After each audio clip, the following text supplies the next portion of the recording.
From the Bossier Parish Sheriff's Office, Lieutenant Bill Davis is standing by. Hey, Mr. Bill, how are you this morning? Top of the morning to you there, Erin and Robert.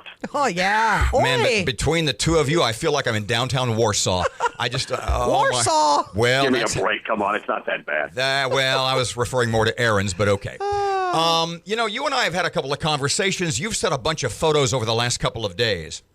And a bill that was introduced by State Representative Dodie Horton, and at first it was called the Toy Gun Bill, and you said that's just a horrible misnomer, and the Fake Gun Bill, but I'm not sure either of those names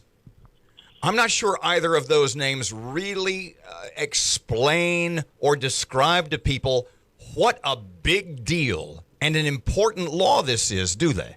Well, no, and until you're put in that situation where you are dealing with looking at or finding one of these guns in a backpack of a student, or a student just brandishes one at school, these aren't little fake toy guns that we envision. You know, we live in a whole new era today. We used to have shotguns in the back of our trucks, and, you know, even the teachers would come out and admire what brand you had. We don't live in that world anymore. So explain to Erin and everybody, when you say we don't live in that world, it's a different world now for kids, what kind of fake guns we're talking about and why they need to be banned on school campuses. I sent you a photo, and I've sent a couple of various media outlets a photo of a Sig Sauer P229, which is exactly the gun that we used to carry here. I still own it. It is I carry a .40 caliber weapon. It's a semi-automatic handgun. It is a Sig Sauer P229. You can go get that same Sig Sauer P229, identical, and it shoots those hard BBs. That's an airsoft gun. Now, you can't distinguish the two. And yes, they do have the federally mandated orange tip on the top, which is unfortunately removed by some folks. So that's what we're dealing with, these weapons. They look just like the real thing. We don't want kids in school, students in school, teachers, faculty, to be in to have any kind of fear issues of a kid with a weapon like that. Nor do we want to put our deputies, who are at every school here in Bossier, in harm's way. How often you run into these, with kids? How about last Friday? Really? Tell us about that. Local high school found a gun that was a BB. It would end up shooting those BBs like I talked about. And it looked just like, also sent Robert a picture of that. It looked like a typical handgun that you would have. It, most of these are black. They're dark in color. We're not talking about your little pink water gun. Bill, let me ask you this. There are some of the critics of the bill say, let the schools, handle this. This should be, up to the administrators at the schools and not a law which comes with some punishments and suspensions and charges for some. We are dealing in a whole new era of children and students taking, when they take weapons to school like this, or these that look like weapons, they're upping the ante, so to speak. When we've got children with 20-something thousand students in these schools, they are 1/6 of our entire population to protect and to serve here in Bossier Parish, and that's why we believe this is an important element.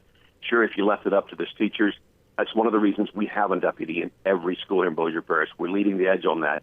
We're leading the fight on that to ensure the parish said we want it, we've got it, and because of that comes awesome responsibility not only of our deputies, but the students as well, to do the right thing, and that is not to bring imitation weapons to school. Lieutenant Bill, you said something when we were talking on the phone last night, and how important one of the purposes of Ms. Dodie's bill is to codify the banning of these for the legal protection for police officers, right? Yeah, you think about it. We do have that certified, post-certified officer in every school, that deputy in every school. So that in and of itself, let's say we only had a security guard, or let's say they had nothing at the schools, and there was one of these weapons found. So they said, well, gee, we've just, somebody's just found the weapon, go tell the principal, and they deal with it administratively. What's to happen, the undue fear and concern that happens amongst the other students? Because why are they bringing these weapons to school? What is the reason behind it? It's to cause undue fear. It's to cause maybe harm to someone. It's to say, hey, look at me, how big shot I am. And we're going to tell them, no, we're not going to put up with that. It's like how you don't yell fire in a theater. We're not going to allow this to happen. And here's the deal.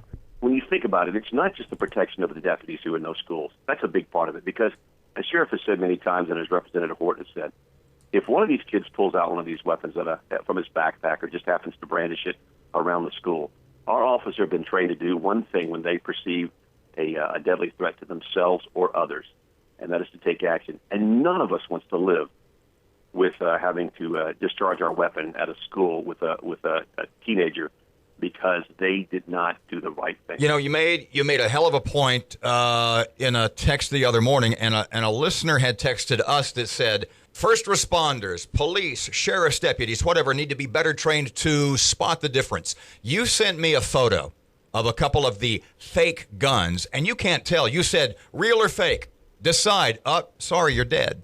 I would challenge your listener who may have questioned that, or anybody else. We may in future days be holding a press conference, and we would be more than willing to let them come out, if that's what we need to do, and put it in right in front and say, is it real, is it fake? Too late, you're dead. That's the reality.